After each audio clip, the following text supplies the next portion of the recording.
Good evening, everyone. Welcome to tonight's Writers' Workshop. In tonight's workshop, we continue to celebrate National Poetry Month with another session on poetry pointers. Our instructor tonight is a MFA Poetry candidate at the University of Illinois. He also serves as an editorial assistant for Ninth Letter and Poetry Northwest. Please help me welcome Zach Simon. Thank you. Thank you, Salem. Thank you, Champaign Public Library, for having me here and celebrating National Poetry Month. What a great month to celebrate. This is Poetry Pointers Part 2. Oh, thank you. Yeah, was anyone here for Poetry Pointers Part 1 a couple weeks ago? That's great. I wasn't here physically, but I was able to watch the recording. Weston, wonderful instructor, good friend of mine. I know he talked about syntax, some of that nitty-gritty. It's good stuff to study. Today, I'm going to be talking more about the poetry of place. Writing about place, I guess it's maybe more like a sub-genre of writing, kind of a style. And it's also like, I kind of identify as a place poet. You might be also a place fiction writer, a place creative nonfiction writer. But I think of myself as a place poet. And I also, just a little bit of background about my writing, I also write a lot about the environment, ecology. I'm interested in writing about human interaction with nature. I'm from the Pacific Northwest originally, so I'll talk a little bit about that when I talk about place. But yeah, today I figured I would, kind of give us some context for writing about it. Look at a poem. There's poems up front if you haven't gotten one yet. And then we can do some writing, maybe get started on a new poem. And yeah, my name is Zach, of course. If you have any questions, shout it out, call my name. We have a nice intimate group, which is awesome, so we'll have plenty of time to hear me say the word place 1,000 times the next 45 to an hour. So let's get started. My first question is, what is place? How would you define it, right? Because I'd like to all kind of welcome in. We have poems up front. We'll discuss them later on. But first, I just want to ask you all, when you hear the word place, what do you think of? How would you define it?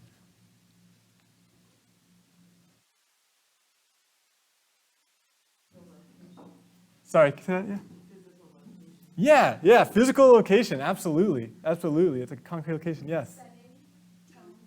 Yeah, setting. Yeah, tone. Certainly. Anything else? Mm-hmm. Yeah, absolutely, right? Because we're all writers, right? So we're all physically exist somewhere in the world, right? So we can't exist really without being in a place. Absolutely. Any other ideas? Yeah. Yeah, oh, that's awesome. Totally emotional, yeah. State of mind, emotions, yeah, we're gonna get into all of this. Any other ones that come to mind? It's kind of hard to think about what isn't a place, as putting this together, because really a place encompasses so much. For me, when I think about place, my mind, I automatically think of landscape, right? And I think of landscape, I think of nature, but landscapes include so much more than nature, right? It can be the prairie, we're kind of in the greater prairie. The city, the suburbs, ghost towns, dive bars, bowling alleys. I'd love a good bowling alley poem. If you have a favorite bowling alley in town, there's plenty of them. Champaign Public Library is a place you could write the Champaign Public Library poem. You could write it today even. Ultimately, place is all the things that you all just said, but it's also a framework to think through the world with concrete images, right? Concrete ideas, right? Because that's what we do as poets, right? We have these feelings, we have these questions, we have these things we're curious about. But place gives us something concrete, something physical, a location. It gives us names and histories and emotions, and it puts our body as a writer in a specific location. So place is also a conduit, right? I see place as much as I described, a framework for thinking about the external world. It's a bridge internally, right? Like, kind of as you said up front, it's your emotional state, right? And I think as poets and writers, these images might describe an external world, but what makes something like a capital P place is when you write it in your own voice, it kind of takes on your own emotional relationship with that place, right? Welcome in. We have some poems up front. Yeah, so it takes in your like emotional kind of perspective and positionality as a writer. And so one way I think about this is place names. Like this one local poet, Chris Kempf, if you've ever heard him read around town, he always says like place names are magical, right? Like I think about the name Champaign, right? And my parents used to live here, right? And when they'd say Champaign and I was a kid growing up outside of Seattle, it was like this, just a mythic place to me, Champaign. It's this place with this like type of ice cream called custard, and I couldn't quite imagine it. I didn't know what it was for like 27 years of my life till I moved here, right? You know, but the custard cup exists, you know? But place kind of has that magic, and I think that magic, it comes from a relationship, right? That place name is because there's an individual relationship with that name. And also, though, I think about Boneyard Creek, right? Like if I were to read Boneyard Creek in a poem, I'd be just thrilled, right? Because I think about this little river that's like just a wispy little stream that just like threads through town. It disappears under campus. It pops up, and it's like so resilient and kind of stubborn. And if I saw Boneyard Creek in a poem, right? I'm like, that's texture, right? I can imagine it because I know it. I'm familiar with it. But if it just said, oh, look at the stream with fall leaves in it, I'd say, okay, it's a stream, right? It's abstract. But Boneyard Creek is specific. And even if it wasn't Boneyard Creek, even if I read a poem about Beaver Creek or Elk Creek or the Sammamish Slough, these other kind of streams, I might not know it, but just that extra specificity, I think, adds important texture to writing. I think it's almost like this name, I might not know it, but this matters to the poet. It matters to the writer, right? Because they included it. There's something attached to it. The other thing about place names that I really value is names have histories, right? You know, you can think about like the etymology of a word. You can think about like, yeah, like I actually don't know like the word champagne, where it comes from, right? But if I was writing a poem, I'd probably go to Wikipedia and that's where I would start, right? I'm so interested in these names because it adds another dimension to a place. It's not just Champaign Public Library, I'm in it today, but like what's the history of it, you know? I think as poets, you kind of get to go on these little tangents and you kind of work your way towards your subject often. I guess that's, yeah, speaking of subject, right, I have Richard Hugo up here, and I don't know if anyone familiar with Richard Hugo? Yeah, some nods. Richard Hugo is an awesome poet. You know, he taught in Montana mainly, and Iowa, and he wrote The Triggering Town. Highly recommend that collection of essays, especially if you want something to read over the summer. It really always inspires me to write. It's like a thin little book. And he talks about, his whole thing is triggering subjects. You have a triggering subject which starts a poem, and then you have a real subject, what the poem's really about. And it's this nice, to me, like a very concrete way to approach writing.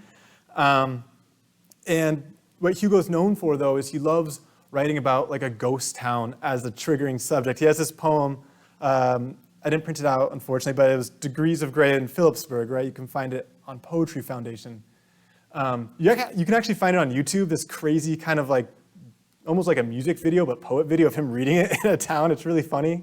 It's like this like 1970s documentary. But I guess what I'm getting at is he uses these towns as an entry into a poem, like this town Phillipsburg. And then he starts talking about like the silver mine that closed down. He starts kind of making an argument. It's kind of like this argument about capitalism and extraction, and it kind of goes deeper and deeper. Place names do that, which Hugo is famous for. You know, if you flip through his collected works, you'll see so many names. I recognize a lot of them because he lived in Washington State for a long time. So I recognize a lot of those names, and you get excited. But you could also think of a Midwest poet, like James Wright will have a lot of poems about Ohio. Some great Ohio poems there. And so, yeah, so there's those different relationships, and that's kind of a lot, but that's why I think of it as a conduit. There's a back and forth from that internal, external, external, internal. Now that we have a little bit of context for what I mean when I say writing about place, I thought I'd just share a little bit about what place means to me as a poet, and then I also will ask you a little bit later on what place means to you. But I've kind of set the tone. Like for me, I used to think place only meant nature. I wasn't really able to separate it. I'm from a suburb of Seattle, so I just think I look at the mountains, I think that's place. It's mountains, it's rivers. I thought it was just kind of an ecological region. Is here's the Northwest, here's the prairie, there's the South, right? But as I wrote more about place, I really realized it's such an emphasis on history. Place means history.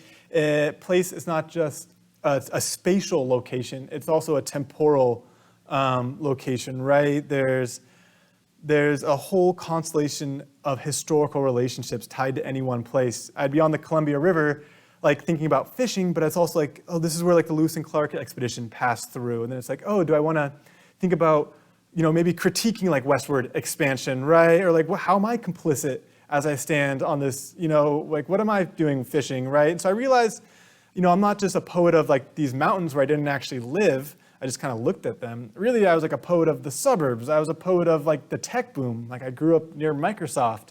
I was a poet of the rain, of how it's all smoky now because of the wildfires every August. And I realized writing about place for me, it was really important to always be thinking about history, always thinking about all the people who might have a relationship with this place, maybe other poets, how they've written. But I realized I had to go beyond green trees and really think both about the present, which I'd think sensory, smell, sound, sight, right? But what this all led me to is place is ultimately memory, right? It's memory that is both shared memory and it's memory that is also private, right? We have our own personal memories about a place, which I think is a really excellent way to enter a poem. But we might also kind of use that private memory and kind of excavate, right? To think about other histories, more public memories, right? Or environmental memories, a social memory, thinking about, important events that happened that have come to define somewhere. So Dorianne Locks, I kind of have this quote up here. She said, where we come from, where we live now, the particular places that are ours help to define us and influence and inform our poetry. So the places we're from inform our poetry, right? So I think about that. I think about how the place I'm from constructs the self, right? In a way, I've talked so much about this place, out in Washington and Oregon, right? That's really becomes and is part of my identity, right? I live in Champaign now, but that place I'm from is part of my identity. Therefore, place constructs the self, right? Through memory, right? Childhood might not exist anymore, right? But there's still a landscape of childhood in memory, right? That is accessible in writing. I really believe you can travel in time in writing, which might sound a little cheesy when they hear this on the recording, but you can travel through time when you write. You can be a child again on a swing, or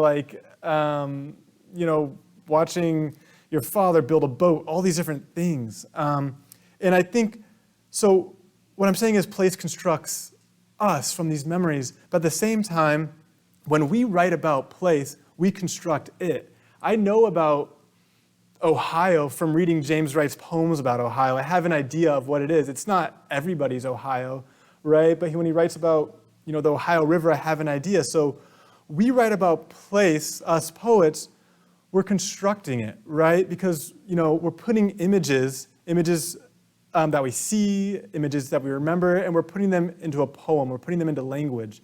We're rendering memory into poetry, which is kind of a powerful thing, right?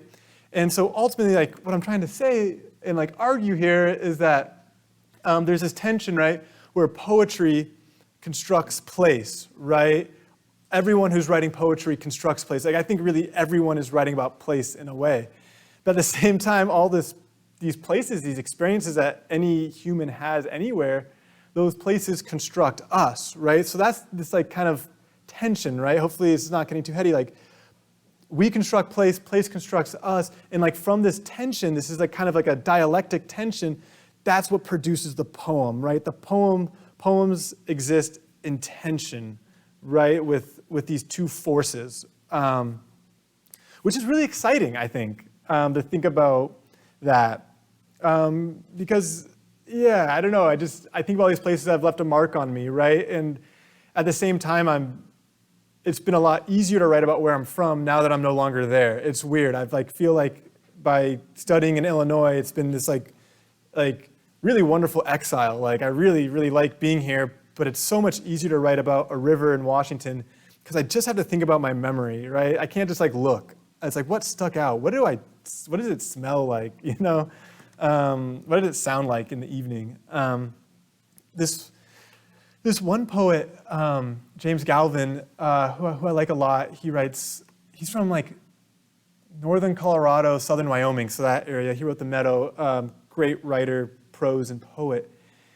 In writing about place, he said, when you write about place, you turn yourself inside out, which kind of took me a long time to wrap my head around. You turn yourself inside out because, and this kind of goes back again to that kind of emotional thing, right? You write about place, turn yourself inside out because essentially place takes the center of the poem, right? It's no longer I this, I that. The poet kind of disappears. Place is in the center, but place is contained by your voice, right? So I have to read it over and over again, but we turn ourselves inside out when we write about place because we contain it with our voice, right? So that's why it just feels like the self is fusing so close with the place. It's not just our memories. We are it. It is us. Yeah, it's a lot to think about, but I think it's also really fun. It's exciting. So I talked a lot about place and what it means to me, but I also want to hear about what place means for you all here. We're all writers, right? This is a workshop. So I want to do a little free write right now, 5 minutes. There's paper up front and pens.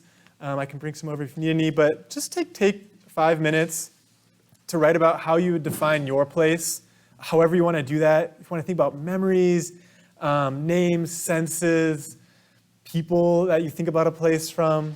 You can write whatever you want, of course, but if you do like structure, I just came up with this little starter pack, which is 10 images, 5 memories, and 3 favorite place names. Like, what's your Boneyard Creek? Like, what's that name? Someone's like, how do you say Sammamish? And it's like, oh, it's just this regular lake I grew up by, but it feels really cool in a poem. So I'll stop talking for a few minutes. And yeah, take your time and write.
maybe take just a minute to wrap up your thoughts. We'll do some more writing also towards the end.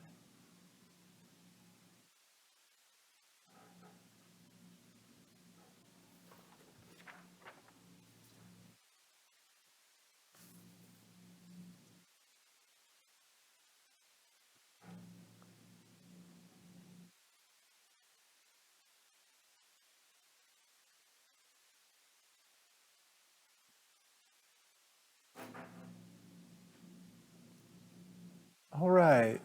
Does anyone want to share some of their thoughts? You don't have to read exactly what you wrote, but some of their thoughts or an image about what your place is, what it means to you.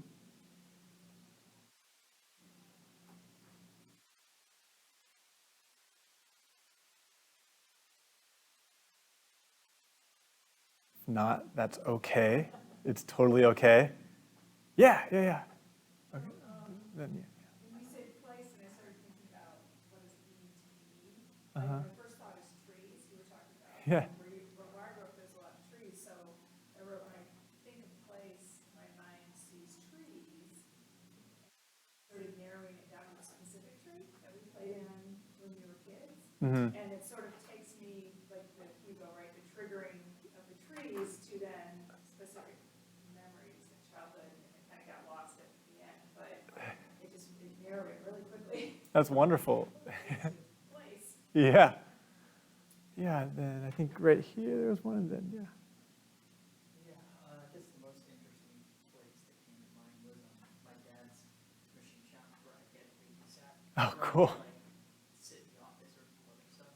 And I noticed, like as a machine shop can be kind of a noisy, chaotic environment, but I feel really calm when I'm in a machine shop. And also, I like the smell of metal coolant and then stuff. Oh, that's a great detail. And I was like, oh, probably most people don't feel very pleasant when they're in a shop. But I'm like, oh, hey, I know this place. Like if I'm in any other shop, I'm like, oh, hey, I know this place. That's awesome. You got to put that machine coolant smell in a poem. Awesome, yeah. I never really thought about place names before, and it's quite the same way. So it's really cool to think about the places where I lived the most. So 20 years in Southern Illinois and 20 years on the East Coast in Maryland. And just what these I just wrote down a handful for both. And I realized just that these place names evoke such different things. So when I think about some of my favorite place names in Southern Illinois would be things like Giant City, Blacktop Road, Bald Knob Mountain, some places where I lived were Pleasant Hill, South Woods, Raccoon Valley. Wow. And then like the East Coast names that came to mind were Lock River Reservoir, Broadway Market, Jones Falls Expressway, Buxton, and Hamden. So there's just there is a different sense of history and for me, of course, I know these places, but it just really made me realize how it evokes such different feelings, memories, and history. Yeah. Yeah, I really got that one. That's awesome. Yeah, I'd love, those are some awesome names in Southern Illinois. Raccoon Valley. Yeah, East Coast I remember going there for the first time and I was like, these places are so old. Or like, and yeah, that's cool. Any others? Yeah. I'll go ahead and be brief and read my. Cool. So writing is something. So when I thought about this, I thought of home as a place, and about my childhood. I dangle from your outstretched arms with really weightless thoughts, and you spin me around like a theme park ride. Behind you, the finished fort glows in the fading summer night. This is my place. It's a refuge, and it's on me. Oh, that's awesome. Thank you. Yeah. Yeah, that idea of refuge, I feel like, is really, it's really rich. When you think about in a poem, you think about home and place. Yeah, thanks. And I think in the back, yes? Would you want to share? Yeah. Yeah, I didn't the places, but I started thinking about the person's body, physical body as a place. Yeah.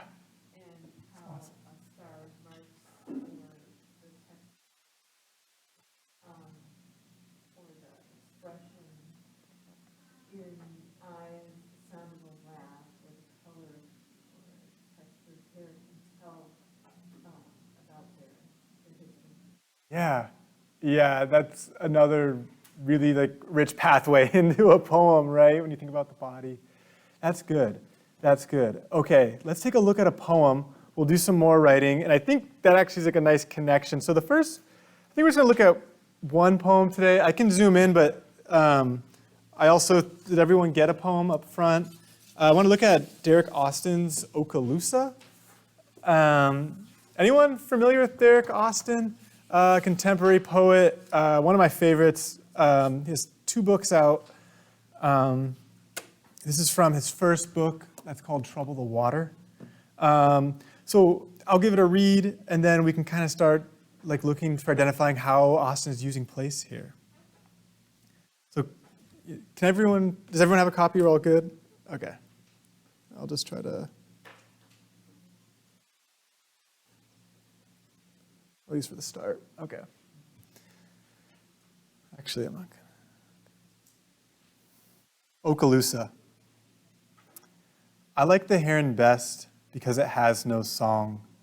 Flying over the water, its mating cry mournful, aggressive, and eternal. Seaweed and creamy foam float on the tide's restless lapping, licking my feet like a lost dog. I am no master. The Gulf collects its own scraps, rows of hotels, hollowed out and plastered ochre by sunsets, knocked down by Ivan or Dennis. You lose track after so many seasons. Mist hangs over the shoddy condos. Beachcombers scan the quartz burrows of ghost shrimp. A drunken couple stumbles somewhere. Before they were expelled, Choctaw called this place Okaloosa, dark water. They must have known the land and the body are complicit in their own decay. Our works turn spindrift in the sea. A heron lands on a brick and will not move as I walk past its beak, a crusted ancient weapon. What am I to it but another animal competing for dunes and fish? The great blue flies off, calling to its mate. Even with walnut brains, they understand. So I know we're just seeing this poem for the first time. But how does Austin use place, or where's like a line where you see Austin using place, and kind of like what effect does it have? Or general reactions to the poem, we can kind of get there too. Yeah. The mood here seems really sad. There's like mournful, aggressive, like maybe this person's angry about something. That whole, the great blue calling to its mate, even with walnut brains, and it makes me wonder if this person's lost something. Yeah. Yeah.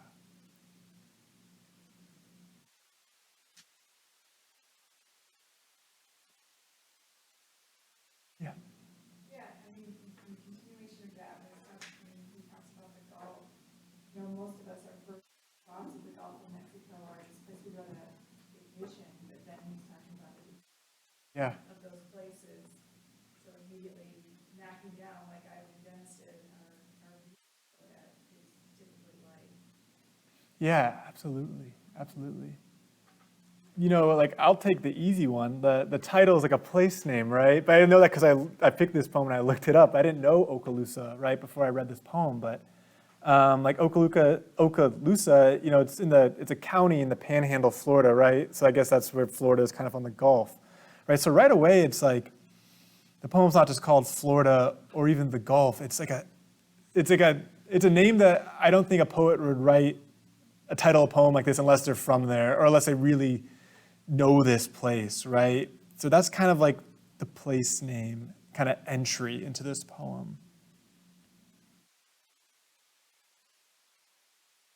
Yeah.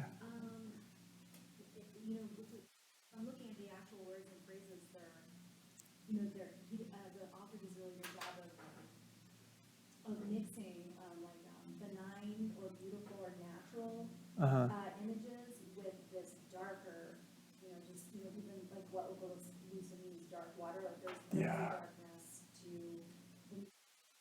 Yeah. And even just like this, like even though the heron is calling to its mate, it just feels, there's just such a loneliness in this. So. Absolutely. Yeah, absolutely. That darkness, that loneliness. Yeah. Yeah.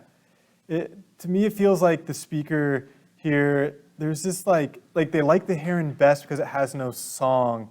It's like they're identifying with the heron, right? There's this sense of like a loss of agency, maybe like there's like this powerlessness. And like Austin's bringing in these images, like, you know, I guess herons are everywhere, but they're bringing in these, the heron's not just like a decoration in the poem, right? It's doing something. The poet's kind of bringing themselves in there. Yeah. I'm, just reading poetry again. Yeah. Even reading it again, like, my daughter pointed out, the lost dog, right? And then also, I noticed the line before they were spelled, the Choctaw called this place Okaloosa. It's like about the loss of a people who had this. Mm-hmm. Then now it's like being lost, it's lamented, right? It's both mournful and aggressive, like it's something that brings anger, evokes anger, but it also evokes sadness. Yeah. And so, just noticing those things. Yeah.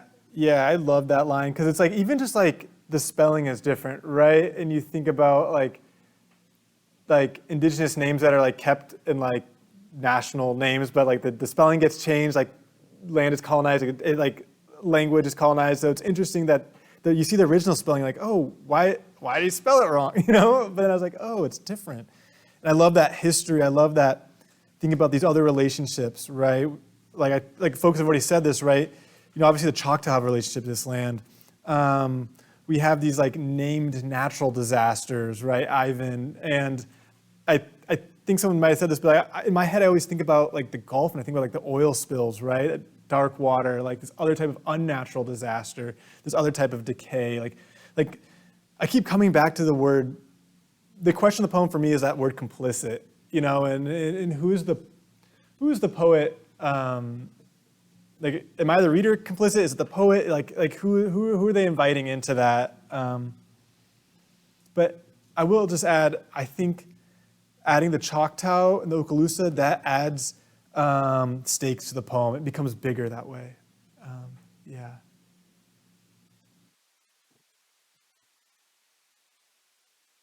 Anything else sticking out about this poem?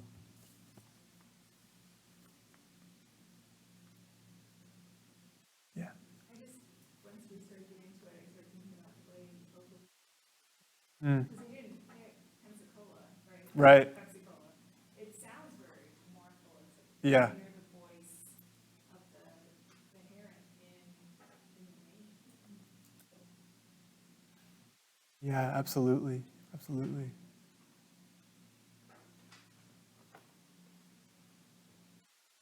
One thing I discovered about this poem, and it's only after like reading it like dozens of times over a couple of years, is I realized the first person totally falls out of the poem for most of it, right? We get I like the heron best, and then we get the I am no master, right? This total like kind of like, I kind of see it as like a loss of agency, right? And then from there it goes to the Gulf, right? And that whole like we kind of see how that place is taking center stage, because the rest of the first page you don't see I, and then I doesn't come back until what am I to it, right? But it's weird because I never noticed that because the voice of the speaker is so strong. Like I feel like they're there the whole time, and it's like you can kind of feel that relationship just in the words, even in the speaker's like absence with the first person. You know, when they're making these statements, they must have known the land and body are complicit in their own decay. Like I really hear the voice of a specific person. You know, the same person who sees a heron and talks about their aggressive and internal cry, right? Any other ideas about this poem? Or even if it's not place related, any other like things that you thought were really cool that the poet did? Or questions you have? Yeah, go ahead. I find it interesting Yeah. It's kept at a very general, almost like nature existed before the poems. Yeah. I feel like that's a huge part of this poem because, yeah, at the bottom of that first page, it's like, I walk past its beak, a crusted ancient weapon. And like I wrote down in my notes, like, there's something older than the place that has a relationship to it, right? So I think that's, absolutely, I feel that too. He goes through all time. He includes almost all history. There's the present, there's the, past peoples, he uses the word ancient Mhm. woman, and then he says, who am I but just another animal? Yeah. It's also into the whole history of, a time before animals or all animals. So it's like timeless. Yeah, I think it's pretty incredible, like, like what he does in that poem, like, getting all the time, then that ending, even with walnut brains, it kind of just like brings it, it's kind of a mic drop ending, right? I think about like dinosaurs with the supposed to, small brains, these birds with small brains. It's like, what am I to it? What am I to this poem? What am I to this world? What am I to this place I'm a part of? Yeah, I kind of thought about, when I got to the ending, I kind of thought about, there's this powerlessness of being like this human. We're like these humans, we're just like an individual. And it's almost like the heron at least accepts who they are in this world. But here, who am I, like, still grappling with this existence in a physical location? Any other last thoughts about Derek Austin's Okaloosa?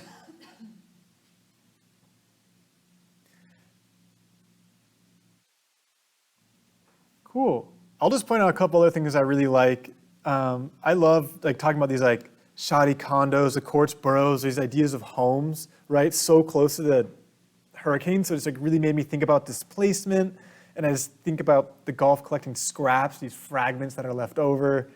Yeah, I don't know. This is a cool poem. All right, I had another poem. I think I'll just save it for later because I do want to do some more writing. The other poem that is a gift for later is this poem called Outside a Liquor Store in South Memphis. It's this nice little portrait of place by a poet, Joe Wilkins, who I really admire. We can talk about it after. It's a great little poem for many reasons. But let's kind of turn back towards writing. So the idea is you all have done this little free write. It could be stream of consciousness, maybe it was bullet points, maybe you kind of had a start of a poem already, which is kind of fun. We don't have a ton of time, right? But the idea is let's start to write a poem here, and maybe it's something that you can take with you.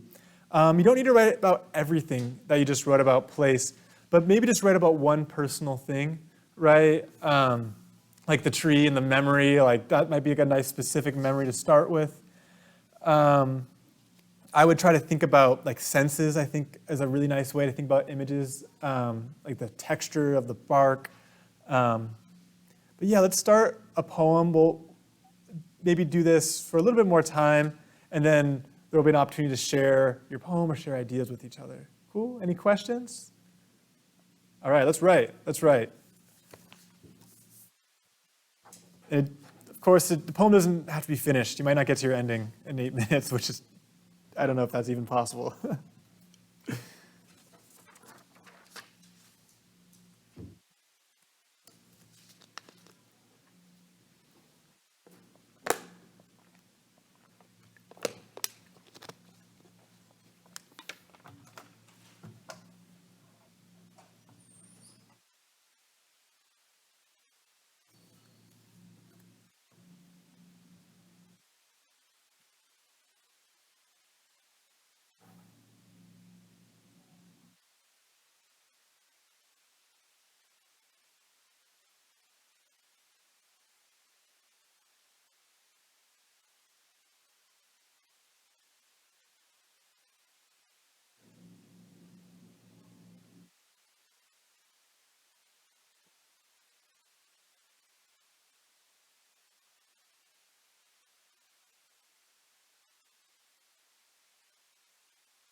So I hate to pause people while they're in the groove, but we are almost out of time. Does anyone want to share what they have, or like maybe the ideas that they're writing about, either or?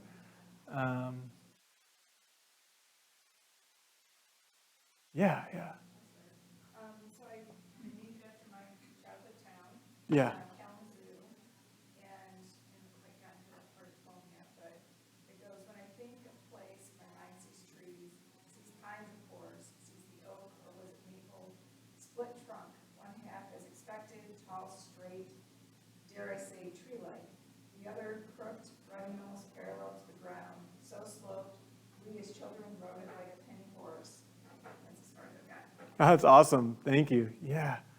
I love in poems when there's like a little bit of uncertainty, you know, you're like, was it this, or like, was it oak or this? And it just, I don't know, it just feels relatable, you know, and I feel like it's a nice entry into a poem. Yeah.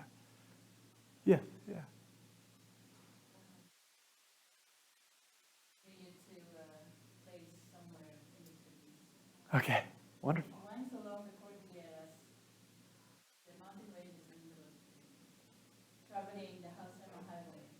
I'm a kid again. My face on the window, my chin pressed on the window, anticipating what's beyond the bend. A waterfall cascades from the top of the mountain, goes under the road, then drops again on the other side. It roars and hums.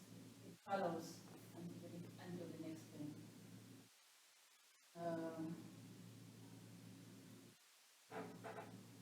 This highway safety is questionable, but I leave the worrying to the grown-ups. I count the pine trees as scattered scars on the mountain slope, and an entrance into random makeshift gold mine just tree line. And I'm Yeah, that's amazing. That's really great. I love that, just like unflinching focus on the river. And like, I think we're just gonna see it for a second, but then you keep following it, right? It goes under it keeps going. And like, yeah, I'm excited to hear what happens with the gold mine. Like, you can see that like history and these other peoples, and like, it's cool. That was really cool. Thanks for sharing that. Let me see. Probably have time for just one more, just because I want to be respectful of our start and end time for tonight. Anyone want to share? Yeah, some ideas, yeah. I decided I wanted to write about the giant statue of the Indian in Curtis Orchard country. Oh, cool. Because I'm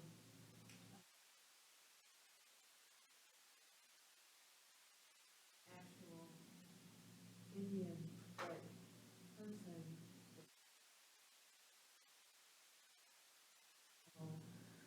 It expressed how he's ignored by drivers who might be whizzing by him.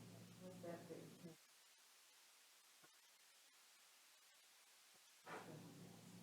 thing? Yeah, that's awesome. I mean, I didn't really say this, but like, I feel like objects are a really great way to think about place, think about history.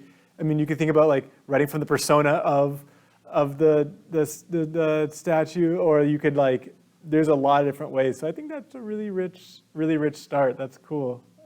Yeah, research is a fun part about writing about place too.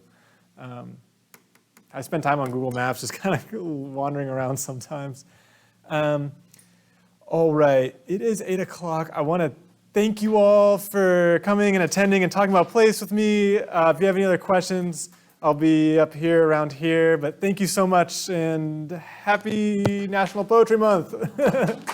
Thank you. Can you tell us the authors of those two poems? I don't think it's on there. Oh yeah, it's Joe Wilkins. So Joe Wilkins did both. Yeah, he did both. I copied it from the same book. Yeah. He's from Montana. Yeah. All right, thanks.